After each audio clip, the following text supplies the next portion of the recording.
रक्तांबरं त्रिनयनं परमं पवित्रम्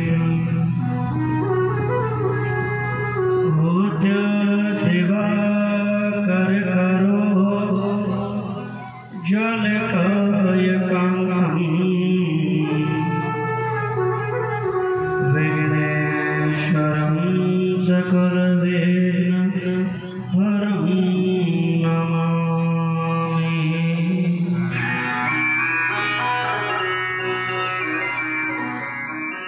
आदिशताम्रशतीं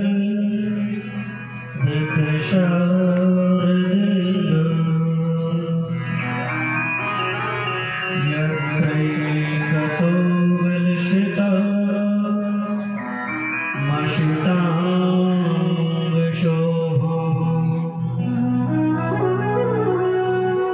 वृन्दावनेऽपि कृतया मुनिगङ्गशयनम् राधामुकुन्दयुगलं तदहं नमामि।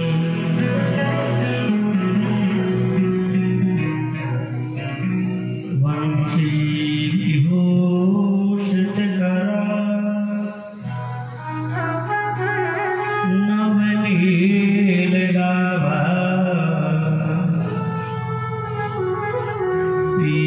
पीताम्बरा गरुडबिम्ब फलदरुष्टा पूर्णेन्दुसुन्दरमुखा धरविन्दनेत्रा कृष्णात् परं किमपि त्वमहं न जानामि।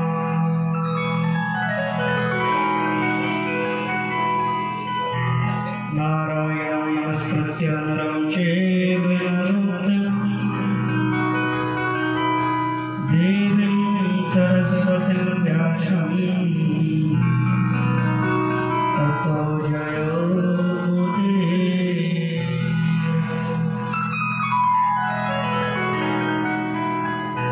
अखण्डमण्डलाकारं व्याप्तं येन चराचरं तत्पदं दर्शितं येन तस्मै श्री गुरवे नमः।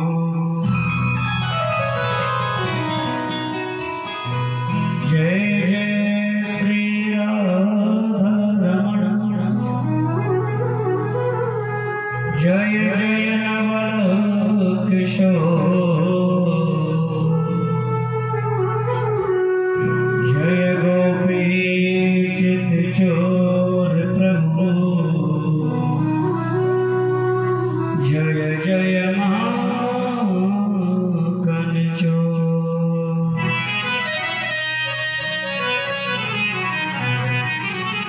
वृंदावन बिहारी लाल की जय। भागवत महापुराण की जय। सुखदेव जी महाराज की जय। शिव शंकर भगवान की जय। हनुमान जी महाराज की जय। भैरव बाबा की जय। देव बाबा की जय। हीराम बाबा की जय। स्थान के सभी देवी देवताओं की जय। बस्ती माता की जय। भक्त भगवान की जय। सनातन धर्म की जय। सदगुरु भगवान की जय। अपने अपने माता पिता की जय। जय जय श्री राधे।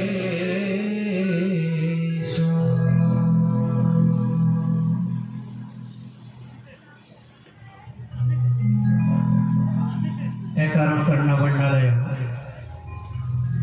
भक्ति वांछा कलब्धि वृंदित पीतांबरधारी श्री बालकृष्ण लाल की साक्षात ही वामन मूर्ति श्रीमद्भागवत महापुराण कथा के प्रिय श्रोताओं, सत्संग प्रेमियों, पूर्ण आत्माओं, आज हमारा और हमारी इस पावन सिद्धपीठ का ये भैरव बाबा स्थली का बड़ा ही मंगलमय दिवस है, बड़ा ही कल्याणमय दिवस है कि हमारे इस पावन स्थली पर, ये मंगलमय पुण्यमय स्थली पर ये श्रीमद्भागवत दिव्य सत्संग, ये मंगलमय पुराण जो आज यहाँ प्रारंभ होने को जा रहा है। कहते हैं सत्संग प्रेमियों कि जन्मांतरेण भवेत् पुण्यम तदा भागवतम लभेत्। इस कलिकाल में, कलियुग में, जब इस मनुष्य के एक जन्म के प्रभाव से नहीं, कहा कि जन्मांतरेण, जब अनेक अनेक जन्मों के पुण्य उदय होते हैं, तब जाकर के इस मनुष्य को इस कलिकाल में, कलियुग में ऐसा मंगलमय सत्संग, ये मंगलमय कथा श्रवण करने को जो दुर्लभ अवसर है वो प्राप्त होता है। तो हे श्रोताओं, हे ग्रामवासियों, हे पुण्यमय लोगों, हे कथा प्रेमियों, आज हमारे ऊपर बड़ी ही असीम कृपा है मेरे भैरव बाबा की, इस देव बाबा की, कि हमारी इस मंगलमय स्थली पर ये दिव्य कथा श्रीमद्भागवत जो आज यहाँ प्रारंभ होने को जा रहा है। ये सत्संग प्रेमियों, इस कलिकाल में, कलियुग में सत्संग की बड़ी सुंदर महिमा है। रामचरितमानस में बाबा गोस्वामी तुलसीदास जी महाराज ने सत्संग के बारे में बड़ा सुंदर लिखा है। रामचरितमानस में कहते हैं बाबा गोस्वामी तुलसीदास जी महाराज, ओ बिन सत्संग विवेक न होई, बिन सत्संग विवेक न होई, नाम कथा बिन सुने न सोई, राम कथा बिन सुलभ न सोई।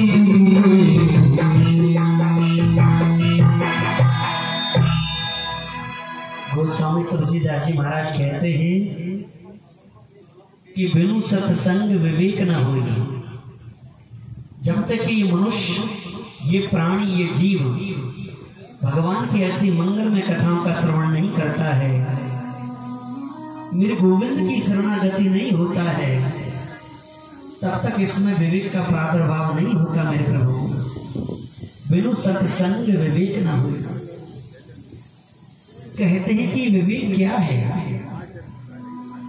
तो ही कथा प्रेमियों, प्रत्येक मनुष्य के अंदर दो प्रकार की बुद्धि होती है। प्रत्येक मनुष्य के अंदर, प्रत्येक मनुष्य के अंदर एक तो विवेक होता है और दूसरा अविवेक होता है। ये जो विवेक है ना, इस विवेक को ही कहते हैं सद्बुद्धि, और जो अविवेक है इसको कहते हैं दुर्बुद्धि। प्रत्येक मनुष्य के अंदर विवेक सद्बुद्धि भी होती है और प्रत्येक मनुष्य के अंदर अविवेक दुर्बुद्धि भी होती है। प्रत्येक मनुष्य का, अब जिनके अंदर विवेक है, सद्बुद्धि है, उसके लक्षण क्या हैं? और जिनके अंदर दुर्बुद्धि है, अविवेक है, उनके लक्षण क्या हैं? मेरे प्रभु कि जिनके अंदर विवेक है, सद्बुद्धि है, उनके लक्षण यही हैं कि वो हमेशा दूसरों का अच्छा ही अच्छा सोचते हैं। कभी भी उनके अंदर किसी के प्रति गलत भाव नहीं आते। वो चाहे हमारा पड़ोसी है, चाहे सामने वाला है, भाई बंधु है, गांव का है, कोई भी है। जिनके अंदर विवेक है, सद्बुद्धि है, ये उनके लक्षण हैं कि उनके अंदर हमेशा अच्छे ही अच्छे भाव आते हैं। कभी भी किसी के बारे में गलत नहीं सोचते मेरे प्रभु। और जिनके अंदर अविवेक है, दुर्बुद्धि है, वो लोग ऐसे होते हैं, वो लोग अपने दुख से दुखी नहीं, लेकिन दूसरे के सुख से दुखी हो जाते हैं। ये लक्षण है जिनके अंदर अविवेक है, दुर्बुद्धि है। उन लोगों को इस बात की परवाह नहीं होती कि हम दुखी हैं। उन लोगों को इस बात की ज्यादा चिंता होती है कि हमारा पड़ोसी या सामने वाला सुखी क्यों है।